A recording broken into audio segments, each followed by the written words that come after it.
Hello guys, আসসালামু আলাইকুম। কেমন আছেন সবাই? সবাইকে শুভ সকালে শুভেচ্ছা। তো আজকে সকাল 11টায় নাস্তা নুডলস রান্না করছি। তো এখন নুডলসের জন্য আমি চুলা হাঁড়ি বসিয়ে দিলাম। নুডলসগুলো একটু সিদ্ধ করে এখন আমি পেঁয়াজ, কাঁচামরিচ সবগুলো দিয়ে মশলাপাতি, তারপরে এখানে গরুর মাংস দিয়ে রান্না করতেছি। তো এখন সবগুলো ভালো করে কষে আমি নুডলসগুলো ভালো করে কষে এখন নুডলসগুলো আমি দিয়ে দিচ্ছি। এভাবে কে কে নুডলস রান্না করে এখন বলবো, আমরা এরকম করে রান্না করি।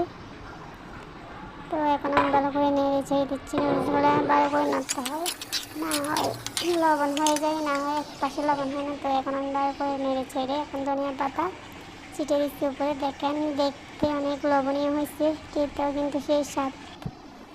তো এখন আমি খেতে বসে গেলাম আমার রান্না করা নুডলস।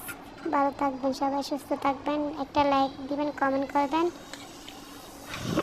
একটা সাবস্ক্রাইব করে দিবেন। এইটা আমার new YouTube channel. Please please সবাইকে আমার একটাই অনুরোধ, আমার ভিডিও দেখে একটা সাবস্ক্রাইব করে দিবেন।